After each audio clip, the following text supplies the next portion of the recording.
नमस्कार, ये आकाशवाणी शिमला है। अब आप राजकुमारी चंदेल से कोविड-19 पर विशेष समाचार सुनिए। प्रदेश में कोरोना महामारी से बचाव के लिए राज्य सरकार द्वारा उठाए जा रहे कदमों की जानकारी प्रदेश उच्च न्यायालय को शपथ पत्र के माध्यम से दी गई है। ये शपथ पत्र सरकार की तरफ से उच्च न्यायालय के आदेशों की अनुपालना में दायर किया गया है। अदालत ने 3 दिसंबर को विस्तृत आदेश जारी कर कोविड महामारी से रोकथाम व इसके प्रभाव कम करने संबंधी दिशा निर्देश जारी किए गए थे। सरकार ने कहा है कि कोविड अस्पतालों में ऑक्सीजन की कोई कमी नहीं है। देश में कोविड-19 से स्वस्थ होने की दर बढ़कर 94.84% हो गई है। कोरोना से देश में अब तक 92,90,834 रोगी स्वस्थ हो चुके हैं। पिछले 24 घंटों के दौरान देश में 37,528 लोगों ने कोरोना को मात दी है। 3,63,749 सक्रिय मामलों के साथ देश में इस महामारी से संक्रमितों का आंकड़ा 97,96,769 तक पहुंच गया है। कोरोना संक्रमण से अब तक 1,42,186 लोगों की मृत्यु हुई है। भारतीय आयुर्विज्ञान अनुसंधान परिषद ICMR के अनुसार देश में अब तक 15,16,32,223 कोरोना टेस्ट किए गए हैं। बीते 24 घंटों के दौरान 8,72,497 कोविड नमूनों की जांच की गई। इधर प्रदेश में कोरोना मामलों की संख्या बढ़कर 47,703 हो गई है। पिछले 24 घंटों के दौरान राज्य में कोरोना के 773 नए मामलों की पुष्टि हुई है। इनमें से सर्वाधिक 220 मामले मंडी जिला में सामने आए हैं, जबकि शिमला से 142, कांगड़ा से 127, बिलासपुर से 90, कुल्लू से 53, ऊना से 34, सोलन से 27, चंबा से 24, किन्नौर से 21, हमीरपुर से 20, सिरमौर से 15 मामलों की पुष्टि हुई है। मौजूदा समय में प्रदेश में कोरोना के 7,865 सक्रिय मामले हैं, जबकि 39,031 लोग अब तक स्वस्थ हो चुके हैं।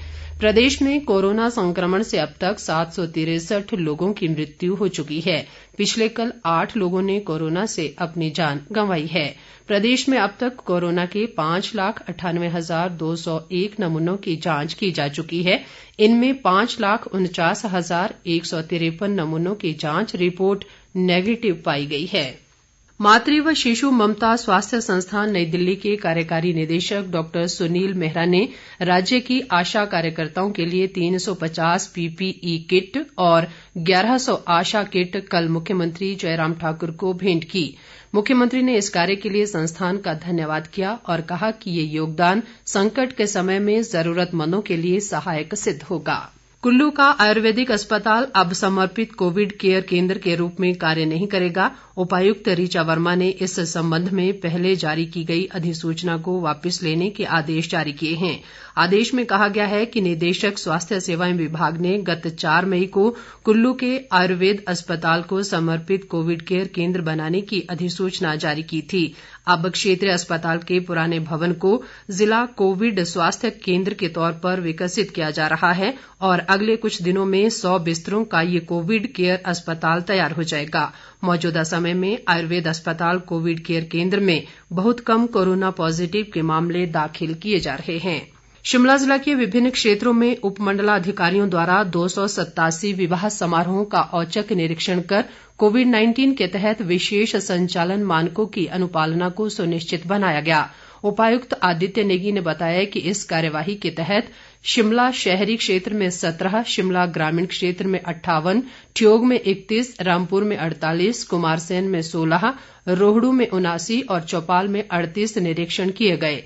इसके अलावा रामपुर में नियमों की उल्लंघना करने व अनियमितता बरतने पर 1 FIR दर्ज की गई, जबकि कुल 19 चालान कर 31,000 रुपए की राशि वसूल की गई।